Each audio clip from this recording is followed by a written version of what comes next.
Germanton multi speciality hospital, doctor Mir Jawad Zar Khan, national award winner, senior orthopaedic surgeon and director of Germanton multi speciality hospital. इनके साथ most senior and well experience doctor की team आपकी खिदमत में रहेगी। Doctor Wasif Azam, doctor Bharvi Chandori, senior cardio.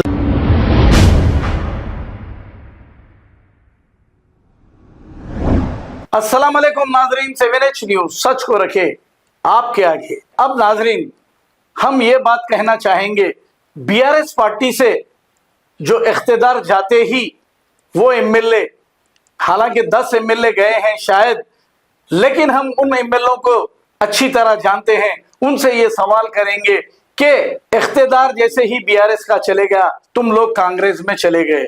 अब कांग्रेस का तुमने जो हाल देखा, तुम्हारे चेहरों से रौनक खत्म हो गई। खास तौर पे डी नागेंद्र और प्रकाश गौड़ साहब, तुमने ये जो फैसला लिया सरासर गलत फैसला है तुम्हारा। अगर बाई इलेक्शन हो जाए तो क्या तुम जीतोगे? तुम्हारी जमानतें नहीं बचेगी।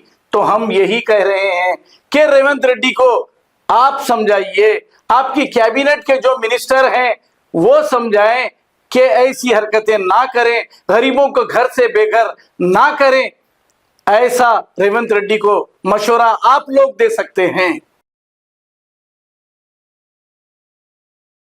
Germanton multi speciality hospital, doctor Mir Jawad Zar Khan, national award winner, senior orthopaedic surgeon and director of Germanton multi speciality hospital. इनके साथ most senior and well experience doctor की टीम आपकी खिदमत में रहेगी। Doctor Wasif Azam, doctor Bharvi Chandori, senior cardiologist और दीगर स्पेशलिस्ट डॉक्टर की टीम खिदमत अंजाम दे रही है। Robotic surgery, advance cath lab, MRI, operation theatre, ICU, 2D ultrasound and pathological laboratory की 24 घंटे इमरजेंसी सर्विस के साथ अपने तमाम अमराज का मुकम्मल इलाज करवाइए। Germanton multi speciality hospital, opposite to pillar number 150, Attapur, Hyderabad. खबर है शहर की, खबर है गाँव की, खबर है सारी दुनिया की। 7H न्यूज पसंद आए तो लाइक कीजिए, शेयर कीजिए और सब्सक्राइब करना ना भूलें। 7H news.